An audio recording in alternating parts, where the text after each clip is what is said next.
All right, friends, welcome. If this is your first time, my name is Brother Bib.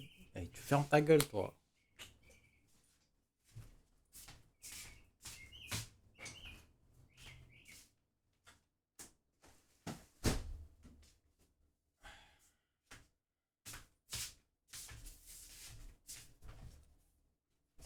All right, where was I? All right, hello, everybody. Uh, Welcome to Books with Bib, where you and me are gonna go over some books that I think will help change your life for the better. Why? Because knowledge is power, and we're living in an era where information is so available that it's so conveniently available that you don't even deep dive into it anymore. So what does that create? It creates some we basically we treat information like fast food now, in one way out the other. And I think that you'll see like a get like you'll be scrolling on TikTok or Instagram, and you'll see like a very helpful tool in a video. The issue is once you get off of that video, it's out of sight, out of mind. So this is a series that I've created, where I myself will be reading to you, and I'll also be providing commentary on self-help books. Also, drop a comment if you'd like me to read a particular book. However, as of right now, until something does work out with these authors in the future, I'm only reading books that are past the copyright date. Doesn't mean that the book is outdated. Funnily enough, the book that I'm going to be starting off with was actually written in 1926. So, kind of crazy to think about. Someone like me wouldn't have been able to buy this book when it first came out. Crazy, right? What a time. But anyways, the book I am talking about is The Richest Man in Babylon by George S. Clason. I kept saying Clarkson. I don't know why. So he was a businessman as well as author in the early 1900s. Um, he actually started off creating, I believe, the first atlas, correct me if I'm wrong, of like the American Railway or something like that. Actually, you know what? Let me get the right information for you.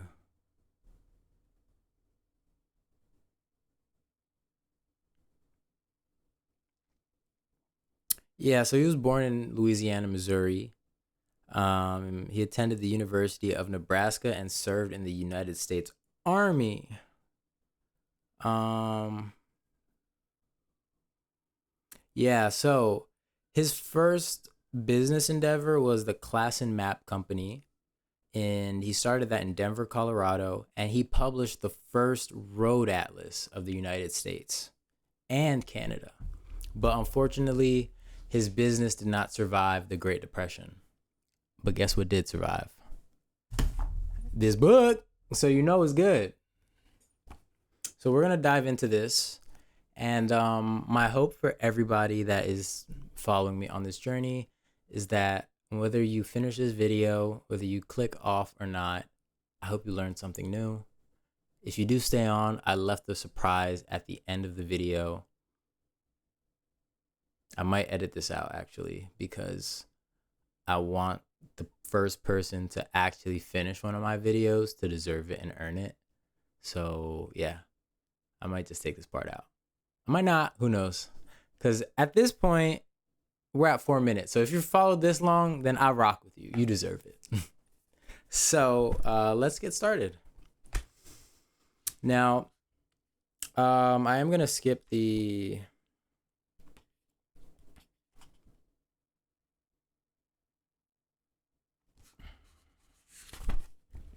It's a good point to start at.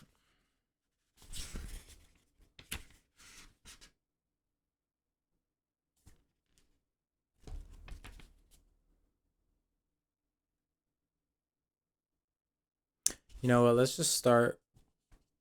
let's just start from the beginning, okay?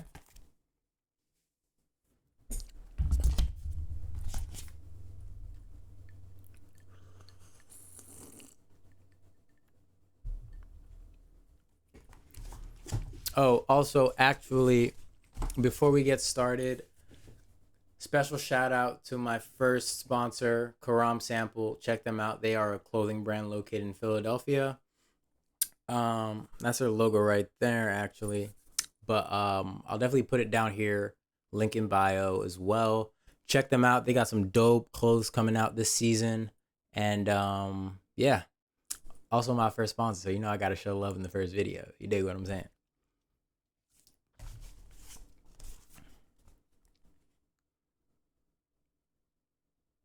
Okay, so let's get started.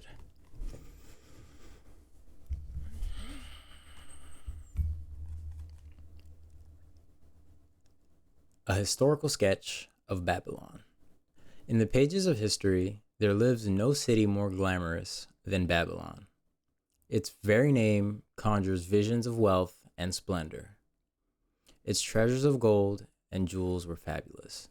Now, I will say this, if you didn't grow up in like a religious household or like went to like church often, or not even church, but just any religion really, then you might not know a lot about Babylon. But basically, it's historically known and believed that Babylon was one of the most successful civilizations ever built on Earth. Their people were one of the most money savvy of that time. And yeah, so I think it's fitting to learn, there's more to life than money. But if you had to learn about money, I think you'd be pretty safe learning from a Babylonian. In the pages, all right, so where was I? One naturally pictures such a wealthy city as located in a suitable setting of tropical luxury, surrounded by rich natural resources, forests, and mines. So, what you could picture here is a very fertile land, somewhere you'd want to be. But such was not the case. It was located beside the Euphrates River in a flat, arid valley. It had no forests, no mines, and not even stone for building. Did you expect that? I didn't. It was not even located upon a natural trade route. The rainfall was insufficient to raise crops. So right here, sounds like a lot of work had to be done to create such an amazing civilization. Gets you curious, How did they do it? Well, keep listening. You'll find out soon. Babylon is an outstanding example of man's ability to achieve great objectives using whatever means are at his disposal. All of the resources supporting this large city were man developed. Let's give it up for the humans. You know what I'm saying? Let's give it up for man.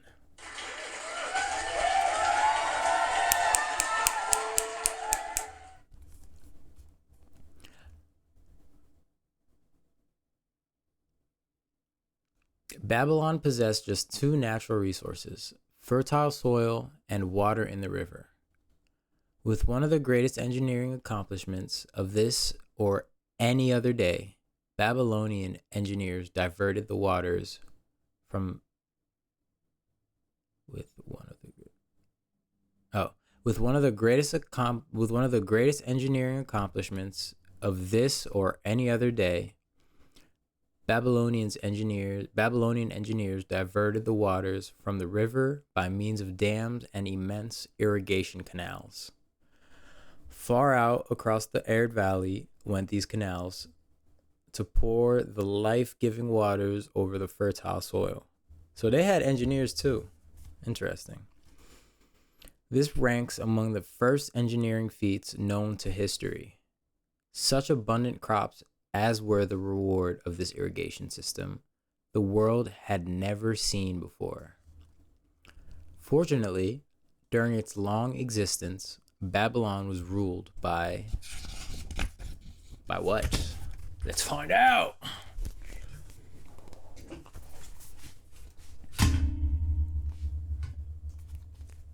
Successive lines of kings to whom conquest and plunder were but incidental.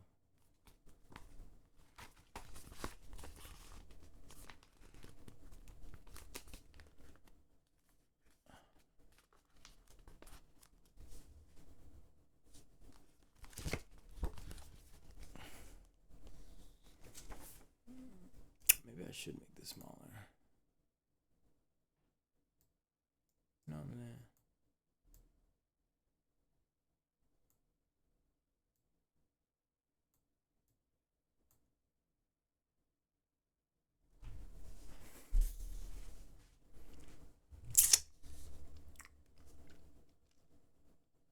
All right, where was I?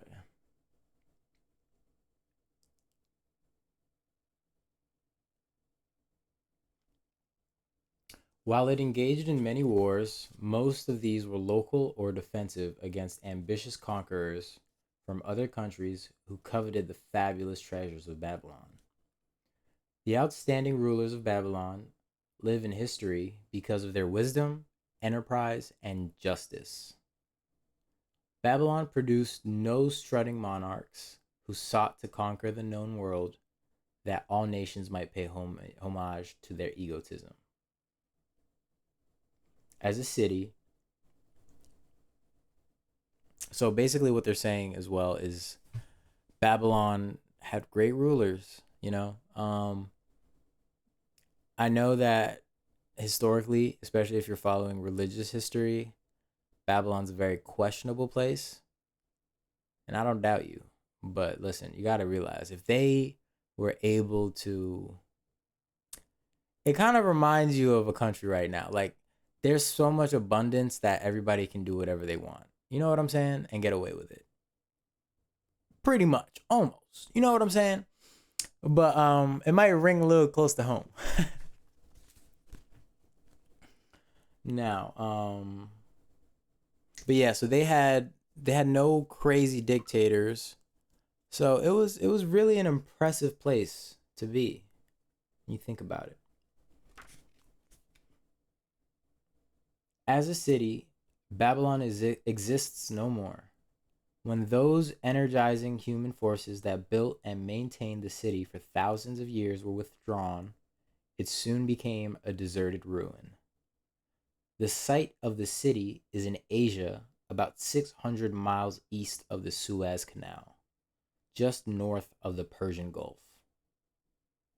So, their descendant, the place might not be there, but the blood still runs in the world. You know what I'm saying?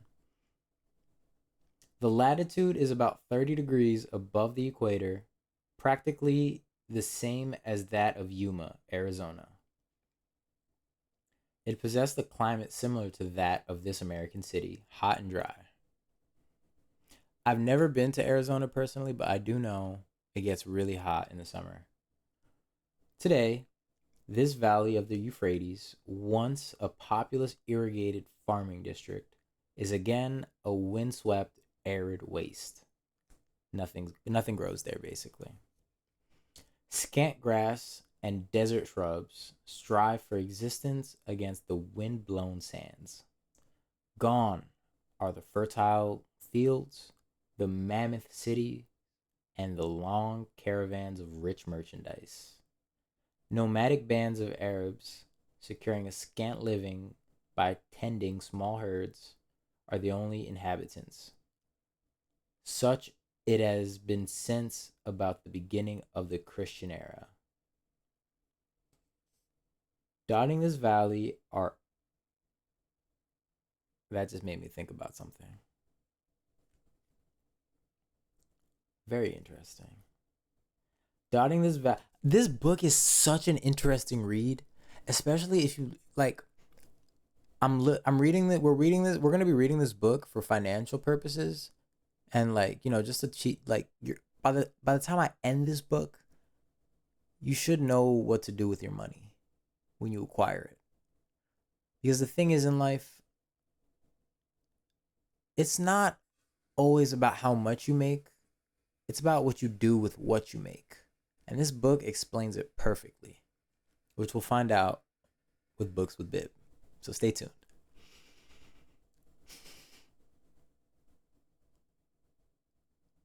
Mm. I'm cooking Brussels sprouts and gratin. I need to go put my croissants in the oven soon.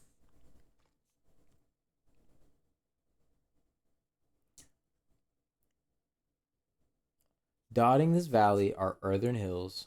For centuries, they were considered by travelers to be nothing else. The attention of the archaeologists were finally attracted to them because of broken pieces of pottery and brick washed down by the occasional rainstorms. So it sounds to me like they stumbled on the Babylonian ruins on accident, which is pretty dope. Expeditions financed by European and American museums were sent here to excavate and see what could be found. Picks and shovels soon proved these hills to be ancient cities. City graves, they might well be called. Babylon was one of these.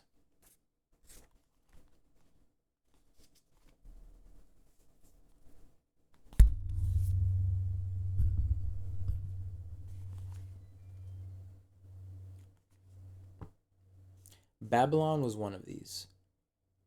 Over it, for something like 20 centuries, the wind had scattered the desert dust.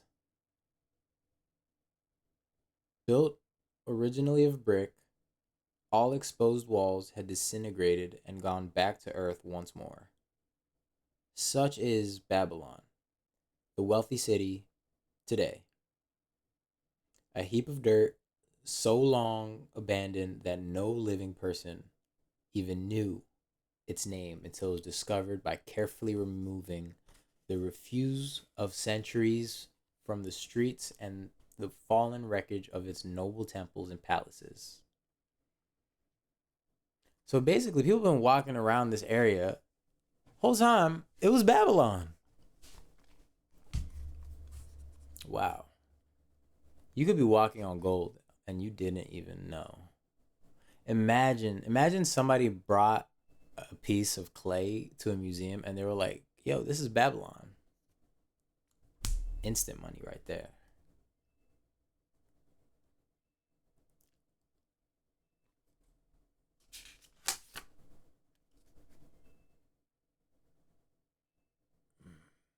Many scientists consider the civilization of Babylon and other cities in this valley to be the oldest of which there is a definite record. Positive dates have been proven reaching back 8,000 years. An interesting fact in this connection is the means used to determine these dates. Uncovered in the ruins of Babylon were descriptions of an eclipse of the sun. Modern astronomers readily computed the time when such an eclipse, visible in Babylon, occurred and thus established a known relationship between their calendar and our own. And that is so cool. They tracked it based off of how humans used to like react to solar eclipses. Super dope. Super dope. In this way, we have proved that 8,000 years ago, the Sumerites who inhabited Babylonia were living in walled cities. One can only conjecture for how many centuries previous such cities had existed. Their inhabitants were not mere barbarians living within protecting walls. They were an educated and enlightened people. So far as written history goes, they were the first engineers, the first astronomers, the first mathematicians, the first financiers, and the first people to have a written language. Wow. That is. I thought that was China. Somewhere in China. You know what? Comment down below if you know what I'm talking about. But yeah, I gotta go put my croissants in the oven right now. We will save this for later. We are currently on page 5. Talk to you soon. Brother Bib out.